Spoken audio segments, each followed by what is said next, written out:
Hassan ಹಿಮ್ಸ್ನಿಂದ scent ಠಾಣೆಗೆ ಸೂರಜ್ರನ್ನ shift ಮಾಡಿದ್ದಾರೆ ಪೊಲೀಸರು. ಮೆಡಿಕಲ್ ಚೆಕಪ್ ಮುಗಿಸಿ ವಾಪಸ್ ಪೊಲೀಸ್ ಸ್ಟೇಷನ್ಗೆ ಕರೆ ತಂದಿದ್ದಾರೆ. ಸೆಂಟ್ ಠಾಣೆಯಲ್ಲಿ ಮತ್ತೆ ಸೂರಜ್ ರೇವಣ್ಣಗೆ ವಿಚಾರಣೆಯನ್ನ ಮುಂದುವರಿಸುತ್ತಾರೆ. ಸೆಂಟ್ ಠಾಣೆಯಲ್ಲಿ ಸೂರಜ್ ರೇವಣ್ಣನ ವಿಚಾರಣೆ ಮುಂದುವರಿಯುತ್ತೆ. ಇಷ್ಟೊತ್ತು ಸುಮಾರು ಅರ್ಧ ಗಂಟೆ ಹಿಮ್ಸ್ ಹಾಸ್ಪಿಟಲ್ನಲ್ಲಿ ಎಂಎಲ್ಸಿ ಸೂರಜ್ ರೇವಣ್ಣ ಅವರ ಮೆಡಿಕಲ್ ಚೆಕಪ್ ಆಯಿತು. ಮೆಡಿಕಲ್ ಚೆಕಪ್ ನಂತರ ಮತ್ತೆ ಸೆಂಟ್ ಠಾಣೆಗೆ ಪೊಲೀಸರು ಕರೆದುಕೊಂಡು ಬಂದಿದ್ದಾರೆ. ಅದರ ವಿಜುವಲ್ಸ್ ಅನ್ನ ಸ್ಕ್ರೀನ್ ಅಲ್ಲಿ ನೀವು ಗಮನಿಸ್ತಾ ಇದ್ದೀರಿ. ನಿನ್ನೆ ಇದೇ ಠಾಣೆಯಲ್ಲಿ ಸಂಜೆಯಿಂದ ರಾತ್ರಿವರೆಗೂ ಕೂಡ ಸೂರಜ್ ರೇವಣ್ಣ ಅವರ ತೀವ್ರ ವಿಚಾರಣೆಯನ್ನ ಪೊಲೀಸರು ಪ್ರಕರಣಕ್ಕೆ ಸಂಬಂಧಪಟ್ಟಂತೆ ಮಾಡಿದ್ರು. ಸೊ ಅವ್ರನ್ನ ಅರೆಸ್ಟ್ ಮಾಡೋ ಕೆಲಸನೂ ಕೂಡ ಬೆಳಗ್ಗೆ ಅಷ್ಟೊತ್ತಿಗೆ ಆಗೋಯ್ತು. ಅದಾದ ನಂತರ ಅವ್ರನ್ನ ಮೆಡಿಕಲ್ ಚೆಕಪ್ಗಂತ ಜಿಲ್ಲಾಸ್ಪತ್ರೆಗೆ ಕರೆದುಕೊಂಡು ಬಂದ್ರು.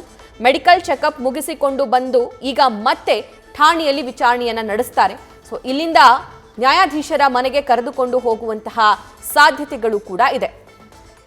ಅಸಹಜ ಲೈಂಗಿಕ ದೌರ್ಜನ್ಯದ ಆರೋಪ ಈ ಸೂರಜ್ ರೇವಣ್ಣ ವಿರುದ್ಧ ಕೇಳಿ ಬಂದಿರುವಂಥದ್ದು. 4 IPC ಸೆಕ್ಷನ್ಗಳ ಅಡಿಯಲ್ಲಿ ಕೇಸ್ ದಾಖಲಾಗಿದೆ.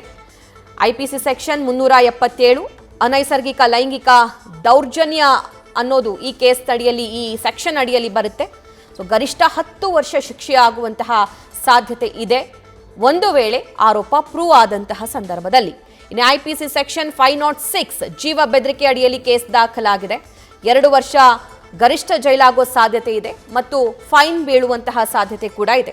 IPC ಸೆಕ್ಷನ್ 342 ಸೊ ಅಕ್ರಮವಾಗಿ ಬಂಧನದಲ್ಲಿರಿಸಿದ್ದು ಈ ಸೆಕ್ಷನ್ ಅಡಿಯಲ್ಲೂ ಕೂಡ ದೂರು ದಾಖಲಾಗಿದೆ.